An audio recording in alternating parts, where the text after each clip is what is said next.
Hi, this is Mike L from the Comic Book Syndicate. We're at Action 2018 at St. Clair College. Jay, what do we have coming up next? We have a fantastic panel coming up for all you horror lovers with Ben, with Christian, and Source Point Press's own Josh Werner. You need to come out and check this out. With Source Point Press and Adventure Worlds Press, this is Christian and this is Ben representing Adventure Worlds Press. And down there is Josh Werner. He's representing Source Point Press. Source Point Press, I'm a little bit familiar with. They're an outfit originally from the Michigan area, quickly spreading across the entire Midwest. Adventure Worlds Press, I'm not as familiar with, so why don't we start with you guys telling us a little bit about your outfit? Sure. Yeah, we're a local publisher, writer group, Windsor, LaSalle area. We do science fiction, horror, genre stuff. Right now we've got 3 books out. There's science fiction short stories. We've got a horror short story collection, and our latest book, All These Crooked Streets, is actually a crime anthology. Oh, right on. That we wrote with another author we know who's he used to be a police officer. Okay. So the guy knows a lot about the crime world in Windsor. That's cool. So Yeah. how did Adventure Worlds begin? What are the birthing origins of the outfit? Just, a small group of friends who really wanted to get into writing, who got together and started learning and testing stuff out and trying. We made a website, went and joined some local writers groups, learned a lot, and decided to start putting books out. For me, my background's actually in animation. Okay. I went to school for animation, and then after years of doing it, realized that I hate drawing, and so started writing instead. That's really it, though. I have no English background or anything like that. I actually have my English Lit degree. Okay. And I have my education degree, so I could be a teacher, but just the market is so crazy for that right now. Right. I was doing some placements and trying to work towards finding a full job, and decided, what I really want to do is write. Why am I not doing this? For sure. Yeah. Okay, so I'm not super familiar with the world of just pure prose publishing, and that seems like a bit of a heavier endeavor. I mean, comics I can kind of understand. I don't know if I'm biased because I'm more familiar, but it seems like that's a little bit of an easier endeavor to kind of make a few comics, start picking up some comics, but you're talking full-on books here. Like, how do you even begin to think, what authors do I approach? Like, how do I get people to want to bring me their books to publish, For us, it was mostly about, first we wanted to put out our own books, and we really wanted to make products that people wanted to be associated with. So it was about trying to make a quality book that's well written, well edited, it looks cool, it's got some extra neat things like some artwork inside, and from making those cool books, those cool products, we could then, attract other authors who want to be a part of that. That's awesome. Because that's a heavy endeavor, man. I kind of get comics and stuff, but a novel, that takes a long time. Not that comics don't take a long time, but you know what I mean? Josh, as far as from the comic book perspective, why don't you give a little bit about the origin of Source Point Press? So I founded Source Point Press in 2012, and at that time we were genre focused, but we were doing a very unique blend of prose, illustrated prose, chapbooks, and comics. In our first year, we put out 3 comic books, 2 novels, 2 illustrated prose anthologies, and 2 illustrated poetry books. But all of them were falling in this kind of mystery pulp, suspense, action genre, or it was straightforward horror. And we started evolving the following year. Our presence at conventions were getting we were saturated. We were showing up everywhere. Everybody who knew who we were. We started getting mostly comic book submissions, and we started really focusing hard on comic books. Comic books are a lot more difficult than people might think. As far as getting all the artwork, of course, there's a lot of issues working with first-time creators. Getting everything right as far as your files go and your printing and all your production methods. Figuring out how to make a profit can be much more difficult too. as full color printing is a lot more expensive, than what we were doing with the pros. And it grew from there. In 2014, I met Travis McIntyre, and we published one of his comic books. And shortly after, later that year, he became editor-in-chief of the company, and we about tripled in size since then, maybe quadrupled. It's crazy. We have about 50 titles out now, and we're spreading out all over the place. We're doing over 50 conventions a year, focusing not only on comic book scene, but also on horror conventions, and we're getting really close with a lot of people in the film industry and collaborating with a lot of filmmakers, a lot of actors, a lot of musicians on moving some of their ideas, some of their concepts, even some of their film scripts into the comic book world, and bringing their fan bases with them to kind of unite a whole bunch of really cool, unique cultures. So SourcePoint Press is primarily focused on comics. We do have a prose division also, which is still growing to this day. We have an Ingram account, so you can get our books in like major bookstores. But our comic book approach is a little bit different than how other publishers treat it, and we come at it from a few different angles. Hope that answers your question. Like you say, you guys have kind of, with the comic books and getting more into it, and you've got the system, because you guys are known as grinders. You guys are workers. You guys are everywhere you go. And at these cons, there's always an author's presence or a pro's presence, but it seems to be a much tougher sell because, it's not a comic at a comic convention.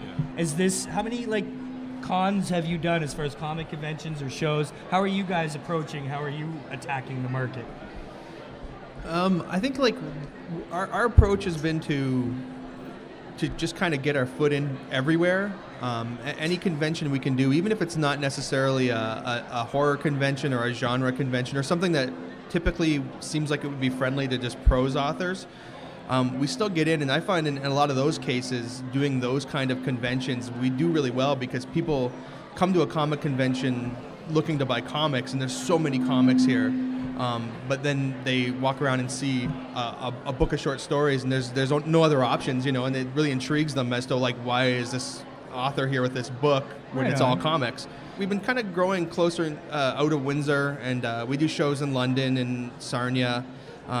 We do some horror conventions and things like that. But really, there's nothing we won't try at least once for a convention or a show or an event. Right. Yeah. So do you guys you're kind of talking about your genres that you're involved in. It's a little more centric, focused, just like SourcePoint is more of a horror. It started as a horror. It's starting to seriously branch out into some other stuff. Right. But do you guys kind of just stick to what you are and try to be who you are kind of thing, same idea? Partially. I mean, we're both coming from different genres. Christian definitely a horror guy, and me definitely sci-fi. But there's enough of a crossover that, we can appreciate each other's work and contribute that way as well. Again, with the newest book, we had put a couple books out and we were looking to do another one, and we knew this guy who wrote crime. He was local, he was good, Ed, who was the cop. So we approached him about doing a collection, and that kind of grew into doing this crime novella. Right. So really something a little outside of our area, but right on. That would be cool, something fun, something to try. So you guys, I assume, would have to provide a lot of the assistance as far as, Josh, I know SourcePoint provides editing, and if you need help with anything else, they help you put the book together. Is the same thing with you guys? Are you with the author from first draft to, final draft and printing and all that stuff? Yeah, definitely. We do a lot of that stuff in-house. We do our layout in-house and design. Christian does a lot of the design work. I do a lot of the layout work. And then as far as editing, we branch out to other people with a little more expertise than us. Right. Because, the last thing you want to do is spend all this time and money putting out a book that's full of mistakes. And you really need a professional to handle that. Yeah. So. Well, I assume it takes longer to edit a novel or a prose book than it does a comic book. I don't know how far off I'm on that, Josh. Yeah. Yeah. The nice thing about comics is you get the script first. So the script, you can literally foresee a ton of mistakes. You can make things so much easier on your artist. When you find sequential storytelling issues, you find panel layout issues, and you can correct a lot of this the first time around, and of course grammar, etc. And if you don't clean that up, your letterer may not help you. They may reproduce every single typo that was in that script, depending on who you have. They shouldn't be relied on as a last round of edits. So we have an editing stage at every single, editing phase at every stage of the creation. So I work, when I start receiving the files from the artists, if I see issues, if I see things that the story's not flowing, that might be confusing, at that exact point in time, we make those changes, we fix them.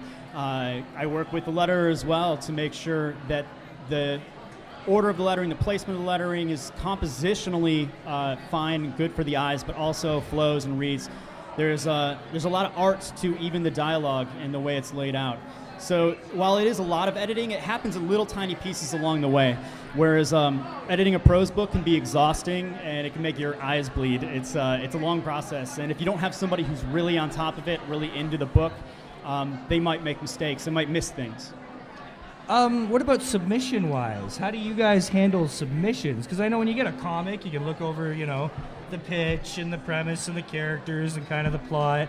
How far do you go into it when somebody presents a new story? Do they come to you with a first draft, or can they come to you with just an idea of a book they want to write? Well, for us, since we're just starting, we're pretty new. We haven't dealt too much with outside submissions.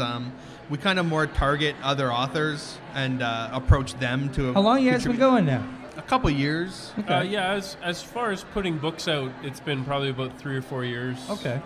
But in terms of looking at publishing other people, it's only been about a couple of years now. Okay, right on. But is that more of an exhausting process with the pitch, or? Like we've had people who have pitched us some stories, and we've dealt with a few people, and it's a little tough.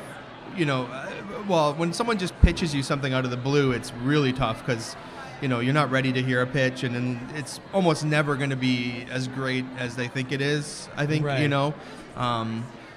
But, yeah, I mean, when we do get people who want to do a story, we look at it, we sit down, and we talk about it. We've had a few already that we've, had to turn down, but we haven't dealt too much with it. Okay. Yeah. Well, new area, gotcha. Sometimes you get people who have these really great ideas, but they don't quite understand the amount of work that's going to go into it.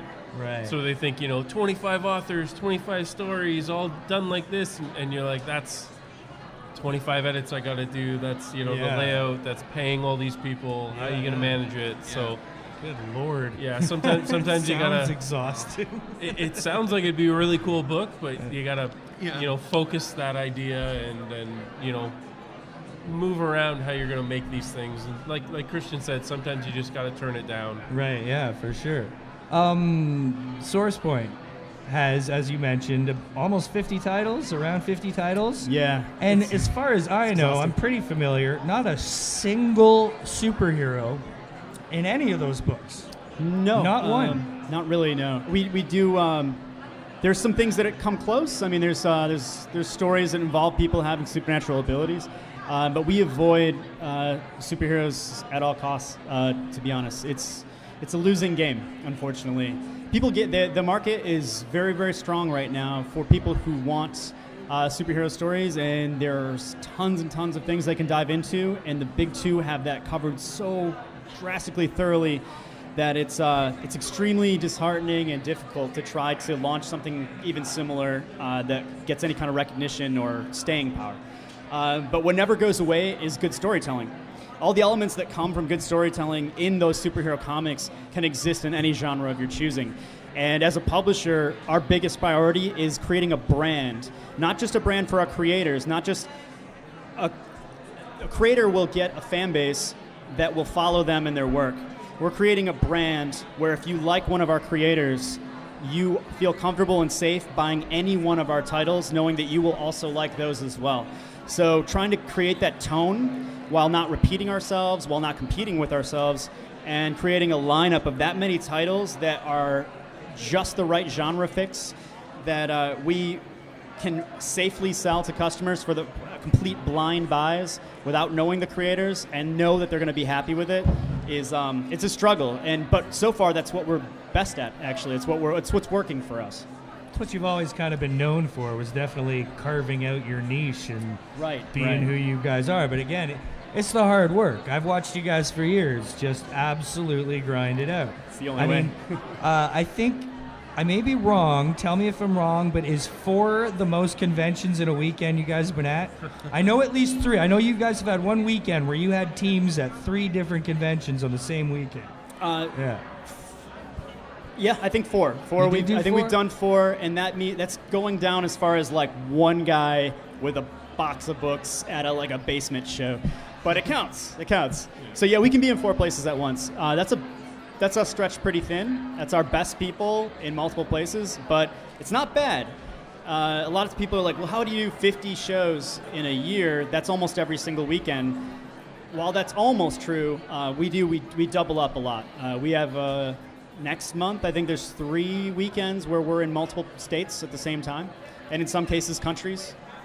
Well, recently, in the past year, SourcePoint has finally dipped their toes into the Canadian waters.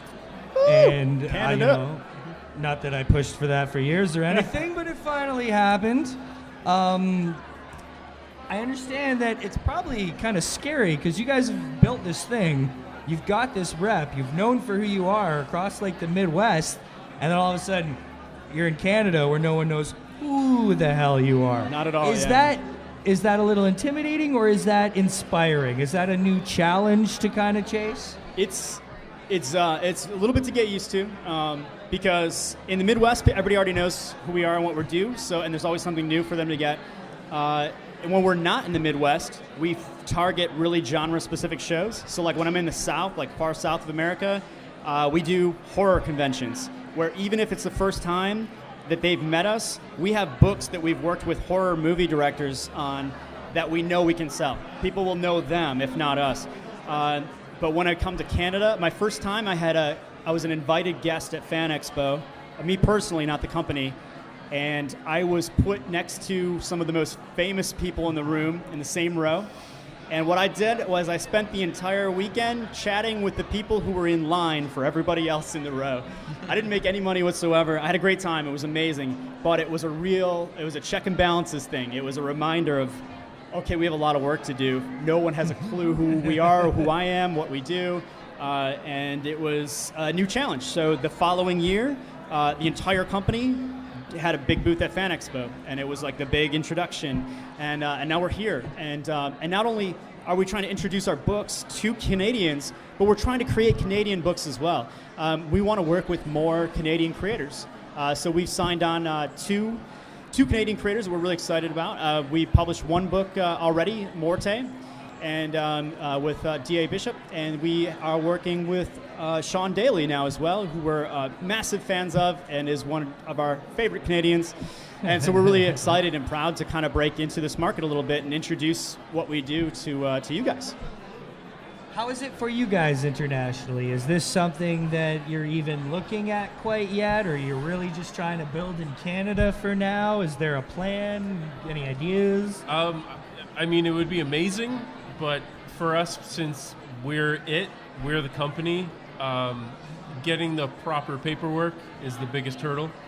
So, Yes. The last thing we want to do is, we've been invited to events in Michigan, and we'd love to go. They're so cool. But the last thing we want to do is try to sneak a box of books over and never be allowed to go to the States again. You gotta be careful, yeah. That's why you gotta make hookups with friends. Like, say, meet a new friend, Josh. Be like, hey, you mind if I mail you a box that I'm gonna pick up in a week? Best and way this to start. is, there's often ways to do this. A particular artist in Toronto, I know, I won't mention his name, but he flies all over the place, and he just pre-ships his books everywhere, and goes like he's just like, a guest at the con sort of thing. So. Right now, our biggest focus is spreading more across Ontario, looking at other provinces. Right on. We've got families and responsibilities, so how do we get the weekend off and go to this place, and are we gonna make money, or is it just gonna be for try to see if we can sell and get better known in these areas? Right, absolutely. I have a quick story, if you don't mind. This about international. It's so I wrote a book. It's a novella called Rampant, and it's It takes place in 17th century Scotland and 17th century Swiss Confederacy before Switzerland existed. And so I was dealing with French-speaking people, and I was dealing with Scottish people who spoke English almost, sort of, and who had extreme accents and who had sayings and things and mixes of Gaelic, and it was extremely difficult to write, and it was heavily researched. But because of the accent and the way it was portrayed, as an American writing for an American or at least a North American audience, I wanted to be able to people to hear the accent. So there's a way to write that, and it's basically intentionally misspelling words so that when you are hearing dialogue from one of the Scottish characters, you're hearing it properly in your mind. Never in my life did I expect that this book would make it to Scotland. And if somebody were to read it from Scotland, I have no idea what this would look like to them, if it would be insulting, if it would be confusing. And so right away, some of the very first purchases were from Aberdeen, Scotland, which is where part of the story takes place. My very first fan mail I ever got was somebody from Scotland who I never expected to read it. The following week, I got fan mail from somebody in Switzerland who took a picture of the book in the city at which it took place, someplace I've never been, but I heavily researched. Wow. So I actually wrote an apology letter to the girl from Scotland because I had to admit, I was like, I've kind of forgot about Amazon distribution having such a great reach, and I would have never guessed that you would have purchased this book. And I didn't really write it with the intention of you reading it, and I want to apologize if the way that the Scottish words are written is weird to you. And she totally understood. She's like, we read Outlander. It's written the same exact way. I get it. And I was like... Yeah. Nice. Well, you ever read an Irvin Welsh book? Yes, actually. Oh, my goodness. I can understand Scottish and Gaelic, and that's still difficult the way he writes stuff, Right. It made me feel a little bit better knowing other authors do it too, and it's okay. Right on. All right, well, before we wrap up here, let's do a little plug session. What are you guys pushing right now, and what's the big news, and what's going on with you fellas? Yeah, well, we got this guy right here, All These Crooked Streets, the newest book from Adventure Worlds Press. Like Ben had said earlier, it's an anthology of 3 crime novellas. Kind of different stories. Mine's kind of a crime thriller. Ben's is a little more action-packed, and then the other author, his is a real procedural, like detective story. And it just came out about a month ago, so it's really our focus right now. Right on. And then other than that, Ben has a book coming out soon. He could probably talk about. Yeah, I have a standalone novella coming out, part of kind of a unintentional series, cyberpunk, kind of something exploring a different kind of landscape. Right on. Yeah, that should be... I was trying to get it out in time for this, but I just couldn't quite make it, so it'll be really soon. Yeah. Where are the books available? Can they just order online through your website, or are they on any other sites right now? Or? Yeah, they're available online through our website. There's links to where you can find them all. I mean, their hard copies are available locally, and then of course Amazon. You can get, anywhere in the world you can buy it off Amazon. But just online is the best place to find it. And what is the website? It's adventureworldspress.com. .com. Yep. Joshua Werner, what's happening with Source Point Press? Too much. Before I tell you, though, and I'll make it brief, I want to give a big compliment to them. Their book covers are gorgeous. They're very professionally, like, hold them up. You look at these and you know instantly, like, this is a professional book. There's that old saying, never judge a book by its cover. That's not true. And I say this to every indie creator. If you are a writer and you don't care enough to do whatever is necessary to have a gorgeous cover that looks professional, that is done professionally by professionals, then you don't care enough about your book, and I don't want to read it. Because likely you don't care enough about your story either. So I do think that a really good cover goes a long way. It doesn't necessarily mean the book's going to be good, but it definitely means that you cared and you put the time in and you did what was necessary. And sometimes that means getting over your own abilities. A lot of indie creators think they can do everything, and they don't do everything well. And they have to recognize at what point they should stop and hand it off to somebody else. So they're doing everything right. I will say this time you can judge the book by its cover. All right. It's a good cover. It's going to be a good book. And I will also return that to you because Rampant is a beautiful cover. Well, thank you. You know, it's very simple. It's just the lion rampant, but with the goldy kind of color and Right, brownish. right. But it's a beautiful book. Thank you. And you see it, and it's something that pulls you into it. So I appreciate that. absolutely. Also, though, Source Point Press as of this month is now available through Diamond. Yes, that's Yeah. right. So now you can go to your local comic shop and you can tell them page 417. There are 3 Source Point Press titles every single month. And we do a lot of one-shots and a lot of graphic novels. We try to keep them short so they're affordable. So for a good price, you can get a nice full story. And that's our way to kind of introduce our brand to you by not making you commit to any kind of series. So it's a really good time to try us out. So that's our biggest news right now, is that we're really trying to make this big kick to stores successful by encouraging people to go to the store and ask about Source Point Press and getting some stuff in. Yeah, so you can be directly responsible for them growing that Canadian presence, as well as helping these guys grow their presence here at home and start selling some books. Some books I'm sure you all will enjoy.